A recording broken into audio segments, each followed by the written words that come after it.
Sabi ko, bakit sila nagdadala sila ng Bible tapos nagsusulat, hindi naman sila nasiraan ng ulo, sabi ko ng gano'n. Bakit sa Katolik 'pag nagbabasa ng Bible sasabihin nila nasisiraan ka ng ulo?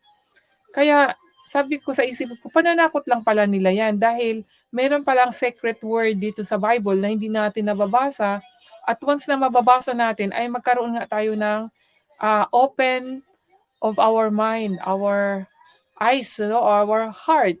Malalaman natin ang totoo. Siyempre magkakaroon tayo ng maraming, ah, katanungan, tanong na, bakit ang turo sa akin ay hindi gano'n? Kasi gano'n yung nangyayari sa akin.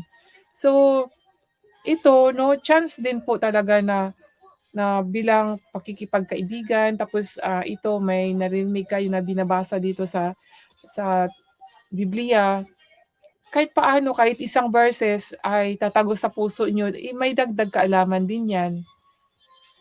Lalo na yung sa mga tamang katuruan na sa paggawa ng mabuti 'no, kagaya nga dito, nagkaroon talaga ako ng wisdom dito sa pagbigay, eh. Kahit pala maliit ano, basta mula lang pala sa puso, ang Diyos pala ay nalulugod na siya doon. Hindi niya pala tinitingnan kung anong halaga yung binibigay natin. Kasi yan ang naging tanong sa isipan ko, eh, kagabi habang nagwo-work ako. Sabi ko, "Magkano kaya ang ibibigay ko sa taong ito?" Tapos sabi ko, "Ganito kayang halaga," gano'n. Kung ganitong halaga, gano'n din po ang kasi sabi na, "What you sow shall we reap," 'no? Pero hindi gano'n, eh, hindi yung, item or yung bagay na itinatanim natin, hindi, kundi pala yung anong itinatanim natin sa ating puso, yung, kahit, sa bagay ay maliit, halimbawa 1 cent siya, pero ang puso natin ay love at saka talagang yung you're happy na nakapagbigay, yun pala yung ang ano doon, yun pala ang kinalulugdan ng Diyos, hindi yung halaga, yung ano, yung sabi nila magbigay ng marami ay yun din marami. So, meron din naman sigurong gano'n, pero ang sa Diyos kasi, yung sa puso natin, yun po talaga ang naano ko, yung naanuhan ko doon, naunawaan ko doon mga kaibigan. Paano kasi kung magbigay tayo, siyempre nakapanluno mo ano, halimbawa, mayroong akong kasama. Sinasabi halimbawa may magsabi sa aming dalawa, halimbawa may kasama ako, may magsabi na, "Magbigay kayo ng ganitong, halaga." Halimbawa, 10,000. Eh, halimbawa ako wala akong 10,000 tapos yung kasama ko may 10,000. Siyempre makapagbigay siya tapos ako wala. Tapos ang kaya ko lang ay, 1,000 lang. 'Di siyempre kung susundin natin nun dahil 1,000 lang na bigay ko ay 1,000 lang din ang babalik. So, baga 2,000 sa kanya 20,000 mas malaki talaga ano.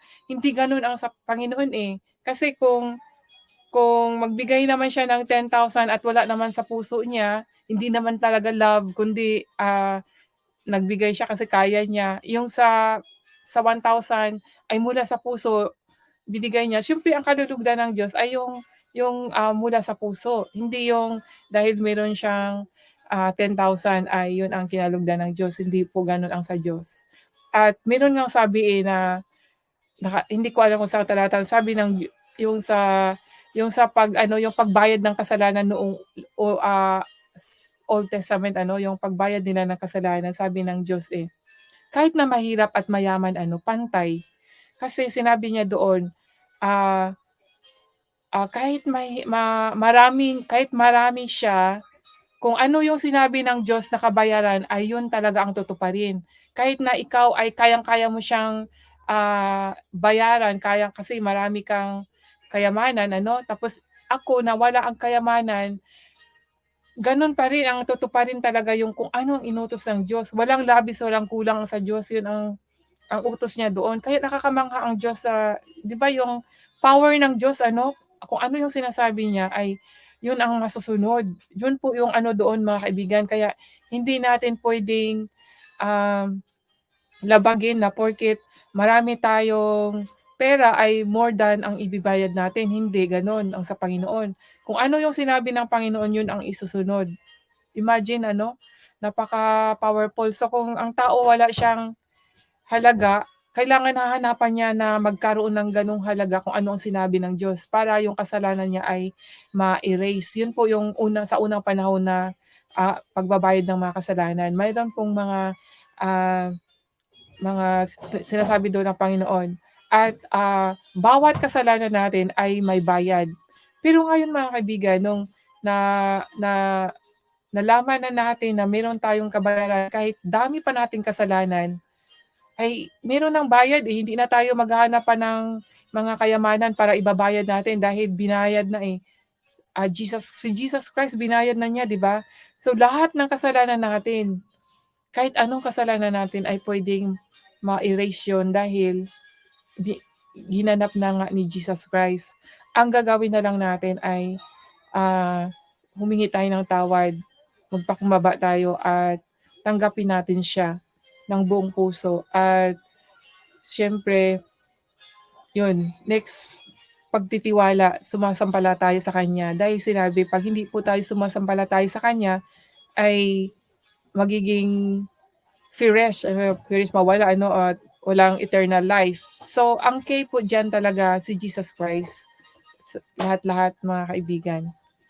So, kailangan natin malalaman ang tungkol kay Jesus Christ. Huwag po natin siyang itakwil na kagaya po ng iba mga kaibigan. Dahil isa po talaga akong magpatotoo how Jesus Christ